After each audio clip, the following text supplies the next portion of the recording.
ये है normal days का दुबई और ये है 15 तारीख का दुबई। ये कैसे हो सकता है? दुबई कैसे डूब सकता है?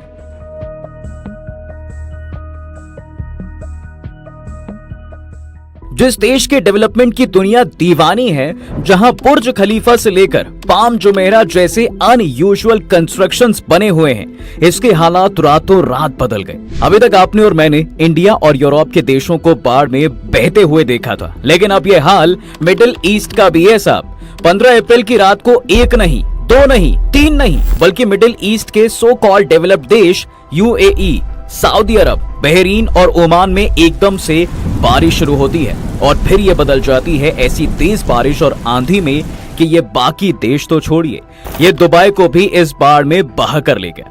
लेकिन ये बारिश रुकती उससे पहले देखते ही देखते ये तूफान में बदल गया और लोगों ने बताया कि तूफान इतना तेज था कि कई बिल्डिंग्स को हिलते हुए भी फील किया गया। और तूफान की फैलाई हुई ये आफत यही नहीं रुकती। मंगलवार आते आते इसकी वजह से मिडिल ईस्ट के कई डेवलप्ड देशों के दर्जनों शहरों में बाढ़ आ गई और ये मॉडर्न एरा के मॉडर्न सिटीज अब कुछ ऐसे दिखाई दे रहे हैं। तेल की दौलत से बने ईंट कंक्रीट के इस मॉडर्न देश की सड़कों गलियों से पानी ऐसे बहने लगा जैसे नदी बहती है। सड़कों पर चल रही करोड़ों की गाड़ियां पानी में बहने लगी। दुबई में कुछ ही घंटों के अंदर इतना पानी बरस गया जितना 2 साल में बहता है। मंगलवार को 142 मिलीमीटर बारिश दुबई में दर्ज की गई, जबकि साल भर में औसतन 95 मिलीमीटर बारिश ही मुश्किल से यहाँ पर हो पाती है। यूएई के अल आइन अमीरात में तो सबसे ज्यादा 250 मिलीमीटर बारिश दर्ज की गई। इस बात से आइडिया तो लग गया होगा कि कितना पानी दुबई में बरस गया। अपनी गगन चूमती इमारतों के सिवा अगर दुबई फेमस है तो वो अपने रेगिस्तान के लिए। यहाँ लोग स्पेशली इन रेगिस्तान की चिलचिलाती गर्मी का भी मजा लेने आते हैं। लेकिन रेगिस्तान के बीच बसे शहर दुबई के इंटरनेशनल एयरपोर्ट पर तो पिछले 24 घंटे में 6.26 इंच से ज्यादा बारिश हुई है। और अगर आपको लगता है कि ये नॉर्मल है तो नहीं, क्योंकि मौसम से जुड़ी जानकारी देने वाली वेबसाइट theweatherman.com के अकॉर्डिंग यहाँ इतनी बारिश 2 सालों में होती है। यानी 2 सालों में जो बारिश होनी थी वो सारी एक ही दिन में हो गई। इसके अलावा ऐसा भी बताया जा रहा है कि भले इस देश ने मॉडर्न टेक्नोलॉजी की सारी हदें पार कर ली हों, लेकिन आज भी इस देश में जो सबसे बड़ी प्रॉब्लम बनकर खड़ी है वो यहाँ की ड्रेनेज सिस्टम, जिसका अभी तक कोई पावरफुल सॉल्यूशन ये देश नहीं निकाल पाया। और इस बात का दावा इंग्लिश का न्यूज़पेपर रॉयटर्स भी कर रहा है। लेकिन क्या जैसे मेरे मन में सवाल उठ रहे हैं, आपके मन में भी उठ रहे हैं कि भला ऐसे कैसे हो सकता है भाई कि 21st सेंचुरी का इतना पावरफुल वेल डेवलप्ड देश एक रात की बाढ़ में बह गया? कई वेदर एनालिस्ट का कहना है कि अरेबियन पेनिनसुलर से उठा एक तूफान ओमान की तरफ बढ़ रहा था, लेकिन धीरे धीरे इस तूफान की डेंसिटी बढ़ती है तो ये तूफान मिडिल ईस्ट के कई देशों को बाढ़ और तूफान की चपेट में ले जाता है। और इसका असर वैसे तो ओमान में सबसे ज्यादा दिखाई दिया, लेकिन दुबई को भी इसने अपना शिकार बना लिया। लेकिन ये बाढ़ जिसने इन गल्फ कंट्रीज में पिछले 3 दिनों में तबाही मचाई है, उसके पीछे नेचर से ज्यादा खुद इन देशों की गलती बताई जा रही है। जी हाँ, इसे कहते हैं खुद के पैर पर कुल्हाड़ी मारना। चलिए वो भी जान लीजिए कि हम ये क्यों कह रहे हैं। तो ये बात तो हम सब जानते हैं कि गल्फ कंट्रीज तेल के साथ साथ यहाँ पड़ने वाली गर्मी की वजह से भी जानी जाती है। और ये देश अक्सर इस गर्मी से बचने के लिए एक तरीके का यूज करता है जिसे कहा जाता है क्लाउड सीडिंग। जी हाँ, वही नकली बादल और असली बारिश। और कई वेदर एनालिस्ट का कहना है कि खाड़ी देशों में आई इस बाढ़ की वजह क्लाउड सीडिंग ही है। एसोसिएट्स प्रेस तक ने अपनी रिपोर्ट में दावा किया है कि दुबई प्रशासन ने सोमवार को क्लाउड सीडिंग के थ्रू बारिश कराने के लिए एक प्लेन को उड़ाया था और बस फिर क्या था, उसके बाद जो हुआ वो अब तक रुकने का नाम नहीं ले रहा है और ये लगातार मिडिल ईस्ट के परेशानी का कारण भी बन गया है। चलिए अब यहाँ तक आए हैं तो ये भी बता देते हैं कि क्लाउड सीडिंग क्या होती है और कैसे नेचर को मजबूर किया जाता है कि वो जबरदस्ती बारिश करे। अब भाई इंसान इस धरती का सबसे बड़ा जानवर है, ऐसा कहा जाता है, और इसके एग्जाम्पल वो दे भी रहा है। जैसे जबरदस्ती फसल उगाने के लिए फर्टिलाइजर्स का यूज करना, जबरदस्ती ब्रीडिंग के लिए अननेचुरल चीजों का यूज करना, और अब इंसान खुद को भगवान भी समझने लगा है। इसलिए जो हमने बचपन में वाटर साइकिल के बारे में पढ़ा था, अब उससे भी छेड़छाड़ हो गई है। क्या है क्लाउड सीडिंग? इसे समझने के लिए किसी रॉकेट साइंस की जरूरत नहीं होती, तो इसे आपको सिंपल तरीके से समझाते हैं। देखिए, जब नेचुरल तरीके से कहीं बारिश नहीं हो तो आर्टिफिशियल तरीके से नॉर्मल बादलों को बारिश करने वाले बादलों में बदलने की टेक्नोलॉजी को क्लाउड सीडिंग कहते हैं। क्लाउड सीडिंग के लिए सिल्वर आयोडाइड, पोटेशियम आयोडाइड और ड्राई आइस, जिसे सॉलिड कार्बन डाइऑक्साइड भी कहा जाता है, जैसे केमिकल्स को हेलीकॉप्टर या प्लेन के थ्रू आसमान में बादलों के करीब स्प्रे कर दिया जाता है और फिर हवा में स्प्रे किए गए ये पार्टिकल भाप को अट्रैक्ट करते हैं, जिससे धीरे धीरे ये नॉर्मल दिखने वाले बादल हेवी डेंसिटी तूफान काले बादलों में बदल जाते हैं और लास्ट में बारिश होती है। और इस तरीके से बारिश होने में करीब आधा घंटा लगता है। लेकिन हाँ, यहाँ एक बात का ध्यान देना बहुत जरूरी है, वो ये है कि बारिश तो आर्टिफिशियल हो सकती है, लेकिन ये तभी पॉसिबल है जब आसमान में बादल मौजूद हो।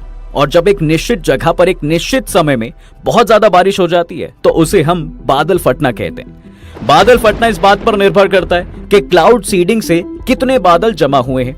अगर बहुत ज्यादा भाप से भरे बादलों की पहचान करके उसमें क्लाउड सीडिंग करा दें तो बादल फट भी सकते हैं। ऐसे में संभव है कि भाई यूएई समेत खाड़ी देशों में इसकी वजह से तेज बारिश आई हो, जो बाढ़ की वजह बनी। आर्टिफिशियल रेन की इस थियरी को सबसे पहले जनरल इलेक्ट्रिक के विंसेंट शेफर और नोबेल पुरस्कार विजेता इरविंग लैंगमुइर ने इसे कंफर्म किया था। शेफर ने जुलाई 1946 में क्लाउड सीडिंग का ये वर्किंग प्रिंसिपल खोज निकाला था। इसके बाद 13 नवंबर 1946 को क्लाउड सीडिंग के जरिए पहली बार न्यूयॉर्क फ्लाइट के थ्रू नेचुरल बादलों को बदलने के एफर्ट्स डाले गए। जनरल इलेक्ट्रिक लैब द्वारा फरवरी 1947 में बाथुर्स्ट ऑस्ट्रेलिया में क्लाउड सीडिंग का सबसे पहला प्रेजेंट किया गया था। लेकिन इस चीज को मुश्किल वक्त में यूज करने के लिए डेवलप किया गया था, लेकिन अब तो इसका यूज धड़ल्ले से किया जाता है। माना ये बैट बॉल का खेल हो गया है। ये तकनीक अक्सर सूखा से इफेक्ट होने वाले इलाकों या फिर एयर पॉल्यूशन से निपटने के लिए यूज की जाती है। कई बार क्लाउड सीडिंग का इस्तेमाल कुछ एयरपोर्ट के आसपास कोहरे को खत्म करने के लिए भी किया जाता है। अभी बात हमने आपको ऊपर भी बताई कि यूएई पृथ्वी पर सबसे गर्म और ड्राई रीजन वाले जोन में है। ये देश बारिश को बढ़ाने के लिए क्लाउड सीडिंग तकनीक का उपयोग करने में आगे है।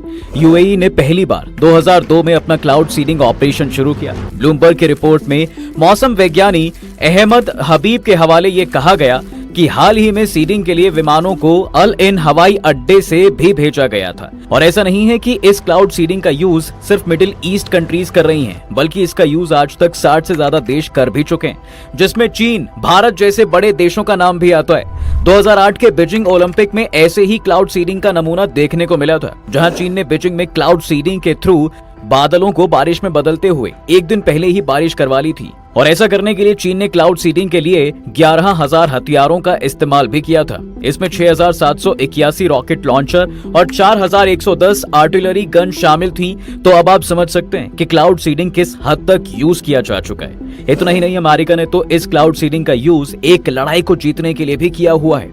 क्यों, हैरान हो गए ना? तो चलिए इस दिलचस्प किस्से को भी आपको बता देते हैं। दरअसल बात तब की है जब अमेरिका और वियतनाम के बीच एक जबरदस्त जंग छिड़ गई थी। वही जंग जिसमें भारत ने वियतनाम का वर्बली सपोर्ट किया था। तो अमेरिका ने भारत से चिढ़कर उसे अनाज देने से ही मना कर दिया। अमेरिका ने 1967 से 1972 के बीच वियतनाम वॉर के दौरान क्लाउड सीडिंग टेक्नोलॉजी का यूज कर सबको हैरान कर दिया था। इस जंग में अमेरिका ने वियतनाम पर बढ़त बनाने के लिए ऑपरेशन पोपॉय चलाया था। दरअसल इसके तहत अमेरिका ने वियतनाम के हो ची मिन्ह शहर पर क्लाउड सीडिंग के जरिए बादल फटने की घटना को अंजाम दिया था।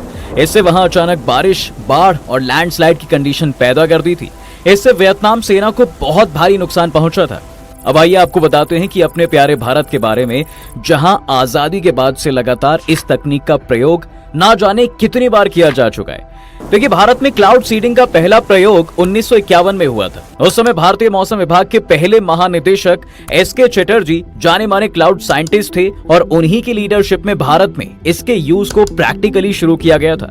उन्होंने तब हाइड्रोजन गैस से भरे गुब्बारों में नमक और सिल्वर आयोडाइड को बादलों के ऊपर भेजकर कृत्रिम बारिश कराई थी। भारत में क्लाउड सीडिंग का प्रयोग सूखे से निपटने और डैम का वाटर लेवल बढ़ाने के लिए काफी समय से किया जाता है। इतना ही नहीं, भारत में कई प्राइवेट फर्म्स ने भी इस तकनीक का यूज किया है। जैसे टाटा फर्म ने 1951 में वेस्टर्न घाट में कई जगहों पर इस तरह की बारिश कराई। फिर पुणे के रेन एंड क्लाउड्स इंस्टीट्यूट ने उत्तर प्रदेश और महाराष्ट्र कई इलाकों में ऐसे आर्टिफिशियल रेन कराई। भारत में साल 1983-84 में ऐसी बारिश कराई गई। और इतना ही नहीं, 1993-94 में सूखे से निपटने के लिए तमिलनाडु में भी इसका यूज किया गया था। 2003-4 में कर्नाटक में आर्टिफिशियल बारिश कराई गई। फिर 2008 में आंध्र प्रदेश के 12 जिलों में इस तरह की बारिश कराने की प्लानिंग बनाई गई थी, लेकिन इसका एक फेलियर भी देखने को मिला और वो हुआ दिल्ली में, जब 2018 में दिल्ली में पॉपुलेशन बढ़ने पर आर्टिफिशियल रेन करवाने की तैयारी की गई थी। IIT कानपुर के साइंटिस्ट ने एयर पॉल्यूशन की सीरियस सिचुएशन से निपटने के लिए आर्टिफिशियल रेन की तैयारी कर ली थी। बस मौसम के फेवरेबल होने का इंतजार किया जा रहा था। IIT के प्रोफेसर ने कृत्रिम बारिश करवाने के लिए इसरो से विमान को भी मंगवा लिया था, लेकिन मौसम अनुकूल नहीं होने की वजह से आर्टिफिशियल रेन नहीं करवाई जा सकी। तो कहने का साफ मतलब यह है कि भारत आर्टिफिशियल रेन टेक्नोलॉजी में किसी से पीछे नहीं है, लेकिन हाँ, शायद वो जानता है कि उसे कब इस तरह के मॉडर्न वेपन्स का बेटर यूज करना है। इस पर अब आपकी क्या राय है, हमें कमेंट सेक्शन में जरूर बताएं। तब तक के लिए हम आपसे लेते हैं विदा। जल्द हाजिर होंगे एक नए इंटरेस्टिंग टॉपिक के साथ। अगर ये वीडियो पसंद आया है तो इसे अपने दोस्तों के साथ शेयर कर दें और हाँ, वीडियो को लाइक करना ना भूलें।